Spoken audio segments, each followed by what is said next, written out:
Hey everyone, so today I'm doing a tutorial on how I curl my hair. This is just my go-to hair curling routine, and I actually had sent out a Snapchat asking if you guys wanted to see this and what your opinion was, and I got an overwhelming response of yeses. I actually got no nos. So all of you who are on my Snapchat wanted this, and make sure that you go follow my Snapchat if there's any other videos like that, or you just want to see me be awkward on Snapchat. I'll put my name right here. It's Clem43. Kind of random, I know. The numbers don't stand for anything, but let us just get started with the tutorial. So I've just let my hair completely air dry. I haven't put anything in it. This is just shampooed and conditioned. I would sort of say, like, not curly hair, but I have a little bit of a wave naturally in my hair, so it holds curl relatively well. I'm going to start out with a heat protectant, and this is the Bumble & Bumble BB Hairdressers Invisible Oil heat protector. But I have to say that my favorite heat protectant is by Tresemme. It's just, I think they only have one, just their regular heat protectant. But I'm just going to start by spraying this into my hair if it comes out. Okay, there we go.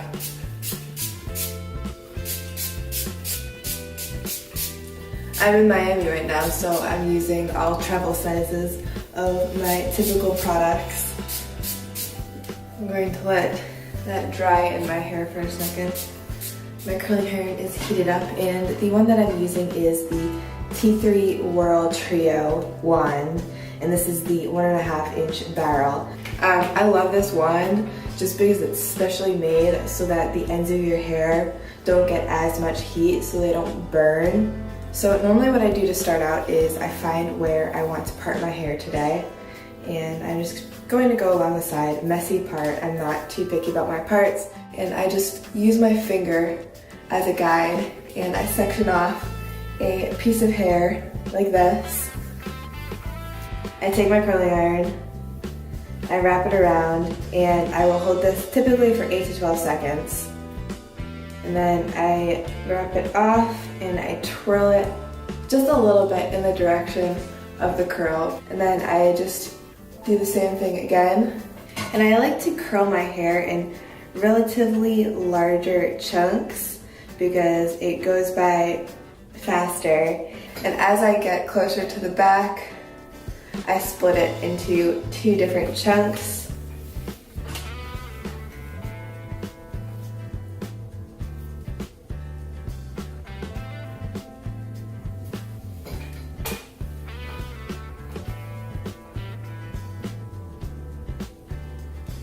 And I just keep going around my head in the same way. Alright, so the first side of my hair is curled, and I'm going to just let my curling iron get back up to its heat just for like 30 seconds because this type of curling iron heats up pretty fast. I typically go for this top sort of bangs area. It's not bangs, it's just my shorter layers. And I'm just going to curl those up and away from my face. Twist it just a little bit so that it holds the curl. And then I start doing that same sort of sectionizing of my hair from the bottom to the part. And this is just literally what I do for almost every time that I curl my hair with the iron. Typically, I can do this in 15 minutes and I end up with beautiful curls that last quite a long time. Right, and now see how I am starting to go for the hair that is behind the ear. I'm just sectioning it like that, and then that's a huge chunk of hair, so I am sectioning that in half and putting the bottom half in front, curling the top half,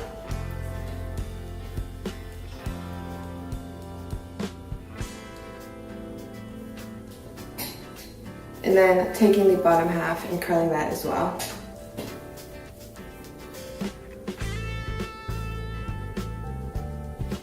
So now that I've curled my hair like that, I have my base for my curls, and I can add curls in places like here that didn't curl so well, or if I have any curls in the back that I missed. So I'm just going to go in again with my curling iron, and the same 1.5-inch barrel. And I'm going to redo my front pieces just to keep them nice and curled. And then I'm going to find little pieces, typically from the top layer of hair like this, that hadn't curled so well or that have already fallen. So basically, the reason that I recurl these top pieces is because after I've curled the whole head and the bottom layers are starting to fall, I will give more volume to my top layers of hair, and it creates just this beautiful like volumizing at the top, and then gets more piecey and a little bit more natural and beachy towards the bottom. Once I am happy with the front pieces of my hair, I flip it all to the back and I use a little mirror just to check my hair in the back, see if there's any pieces that I need to recurl.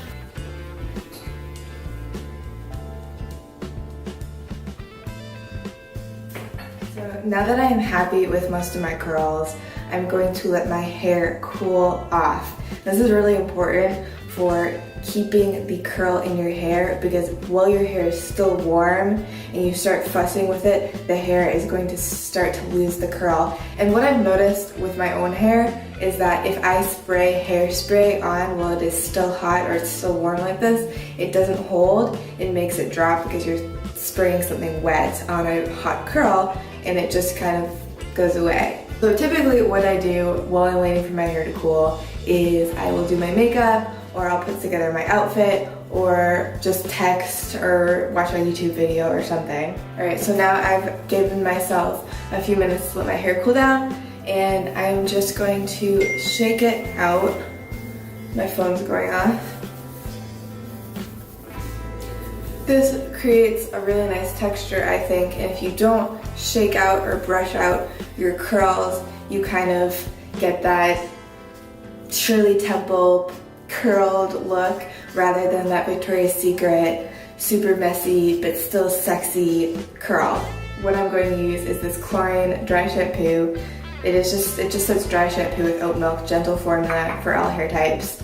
One of the reasons I use dry shampoo, even though I just showered, is to create volume, and volume that will stay, and it's gonna give you a little bit more of a piecey texture to give you a little bit more of a beachy look. So I'm just gonna spray this in at the roots and use my fingers just to get it in there. It's a technical term, get it in there. Spraying it at my roots.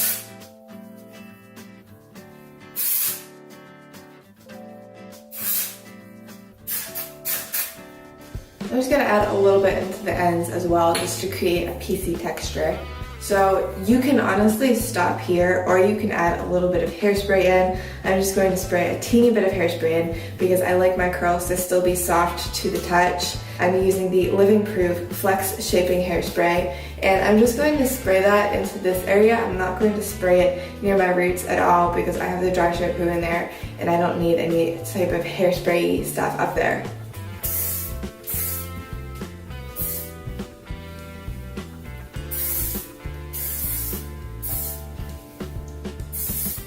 You just need the tiniest amount and it is perfect. So this is the finished look. These are by far my go-to curls when I curl my hair using a curling iron rather than sort of a no heat technique. I think they're really appropriate for anything from running errands to going out or a party or something like that. They're just really beautiful, easy curls, nothing too insane. And actually, a little tip for selfie taking with curled hair like this: if you flip your hair over and just shake it around at the roots and then flip your hair back up, and without patting anything, just take your hair, bring it around to the front and sort of do this motion. I don't know if there's a word for that, but like bring your hair around just to create that nice volume. If you're taking a selfie or a group picture or just any sort of picture thing and you want your hair to be a little bit more voluminous, that always helps. So thank you guys so much for watching, and please hit that thumbs up button if you found this video helpful, and leave me a comment down below. Make sure that you follow me on Instagram to stay updated on when I post new videos and just other random life stuff on there. Make sure that you hit that subscribe button if you're not already, because it is always greatly appreciated, and I will see you guys in my next video.